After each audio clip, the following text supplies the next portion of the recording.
他们瘦的就跟野猴子一样，弱不禁风。我的身形比他们壮了那么多，凭我的肌肉和力量，可以轻松将他们撕成2半。这绝对是打日本人最狠的蒙古壮士，将他按在地上暴锤，打得他要死不活，甚至使用失传已久的足球踢爆机小日子，将他的头当成皮球踢。要不是裁判上前阻止，蒙古壮士都能让他去见他们的日本天皇。跟人沾边的事，日本人那是一点都不干啊！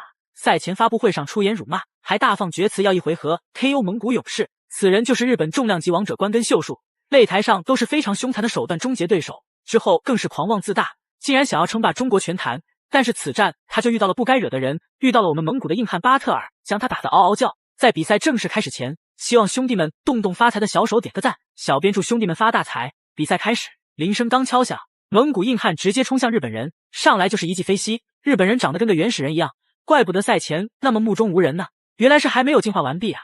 巴特尔也是步伐上紧跟对手，中国人打日本人向来都是毫不客气的，不将他打得哭爹喊娘就绝不罢休。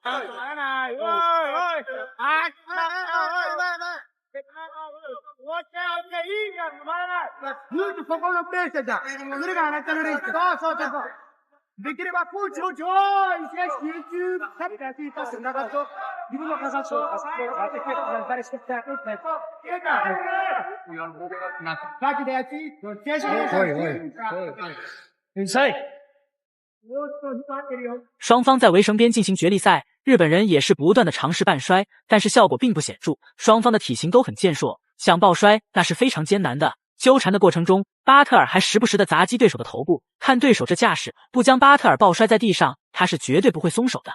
两人体重加起来重达1000磅，打得非常焦灼。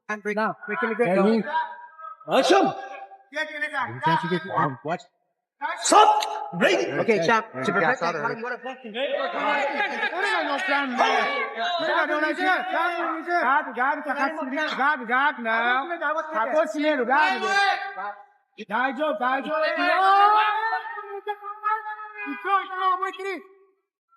Yes,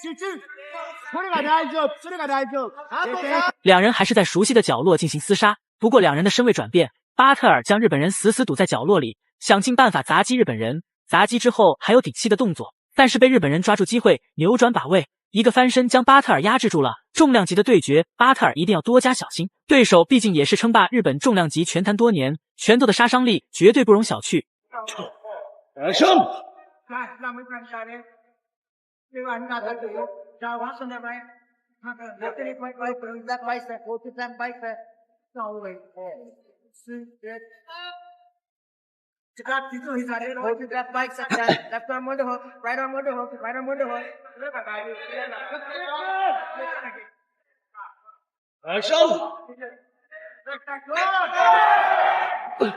双方一时间陷入到了僵持，裁判也终于看不下去了，上前左看看右看看，终于暂停比赛，将两人分开。双方重新回到擂台中央进行厮杀。蒙古勇士还是进攻气势很强，不想给对手喘息的时间，抓住日本人防守上的漏洞之后，就是连续的砸击将对手逼退，打得日本人节节败退。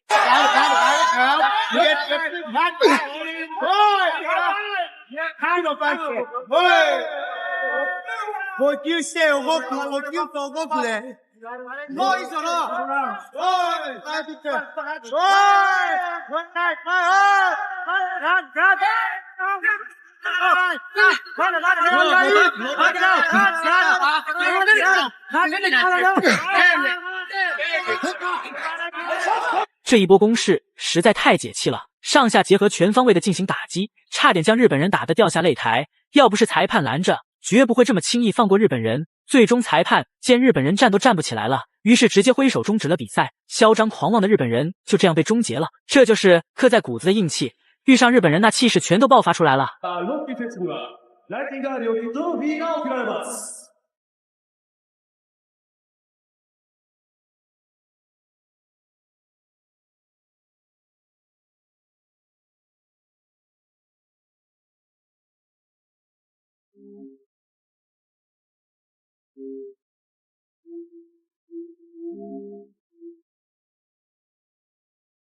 除此之外，中国还有一位重量级选手打日本人也是非常凶残的，他就是中国巨兽敖日格勒，擂台上直接将日本人打废。我们一起来看一下吧。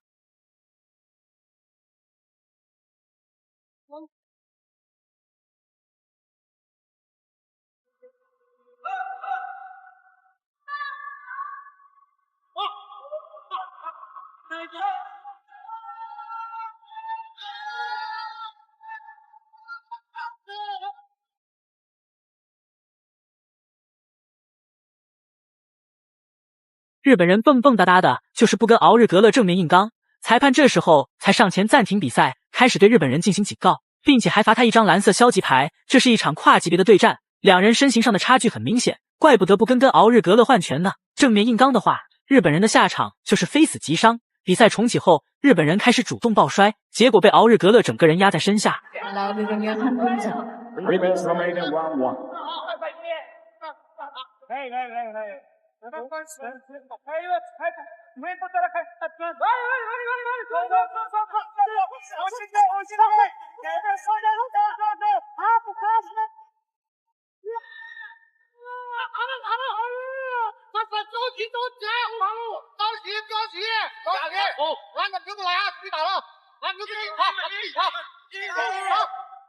长时间的纠缠下，敖日格勒终于拿到了方便砸拳的把位，将日本人按在地上摩擦，连续的重拳将日本人打成乌龟。这时候完全看不出他赛前的嚣张模样，场边观众看了都阵阵欢呼，都叫喊着往死里打。毕竟敖日格勒打的可是日本人，没有比这更解气的事了。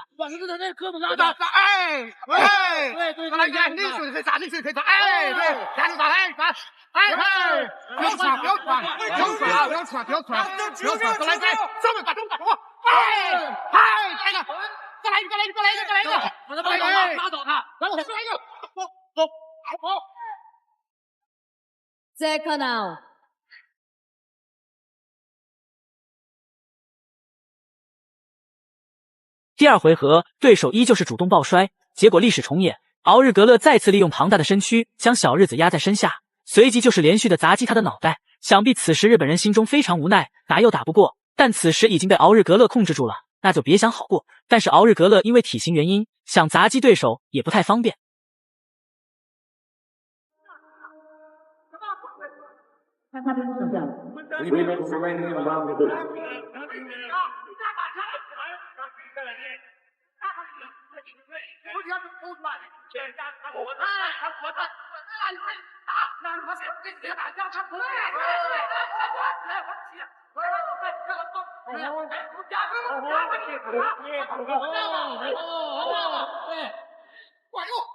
这回合还有1分半的时间，敖日格勒拿到了骑乘位，之后就是连续的重拳砸击，接连不断的重拳毫不客气，打得小日子嗷嗷叫。这才是日本人的归宿，遇上中国人那就只有挨打的命运了。敖日格勒绝不会轻易放过他，打累了就整个人压在他身上休息一下，就是不给日本人喘息的时间。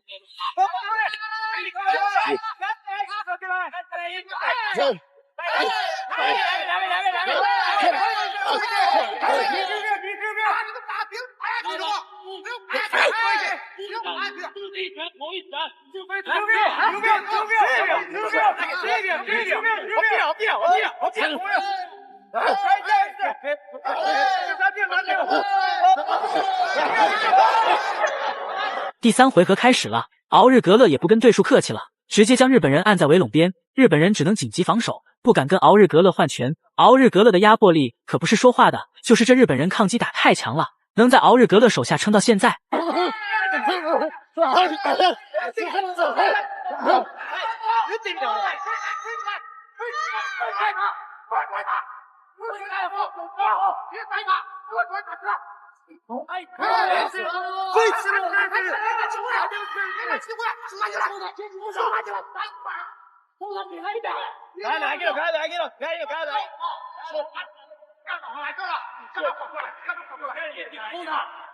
敖日格勒看准时机，邦邦2拳打在日本人大脸盘子上，还没打2拳呢，日本人就不行了。裁判也是赶紧拦住敖日格勒，直接挥手终止了比赛。还得是敖日格勒呀，打日本人就是凶狠，打得日本人差点归西。